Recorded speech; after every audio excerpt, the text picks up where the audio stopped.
Brazil കഴിഞ്ഞാൽ ഏറ്റവും കൂടുതൽ ലോകകപ്പ് നേടിയ രാജ്യമെന്ന നിലയിലും ഒരു കാലത്ത് യൂറോപ്യൻ ക്ലബ് ഫുട്ബോളിനെ അടക്കി ഭരിച്ചിരുന്ന AC മിലാൻ, ഇന്റർ മിലാൻ എന്നീ ടീമുകളുടെ തട്ടകം എന്ന നിലയിലും ഫുട്ബോൾ ചരിത്രത്തിൽ സുവർണ മുദ്ര പതിപ്പിച്ച രാജ്യമാണ് ഇറ്റലി.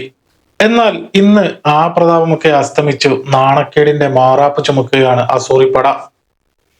ഇത് കേവലം ഒരു തോൽവിയല്ല, ഇതൊരു ഫുട്ബോൾ സാമ്രാജ്യത്തിന്റെ അന്ത്യമാണ്. ലോക ഫുട്ബോളിലെ വമ്പന്മാരായ ഇറ്റലി വീണ്ടും വീണിരിക്കുന്നു.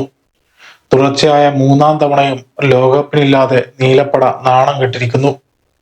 2018 സ്വീഡനോട് തോറ്റു പുറത്തായപ്പോൾ നമ്മൾ കരുതി ഇതൊരു അപകടം മാത്രമാണെന്ന്.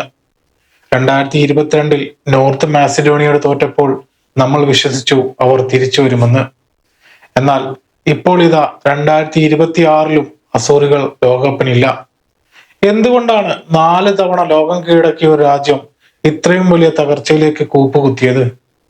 ഇതിഹാസങ്ങളുടെ ആ പഴയ ഇറ്റലിക്ക് എവിടെയാണ് പിഴച്ചത്?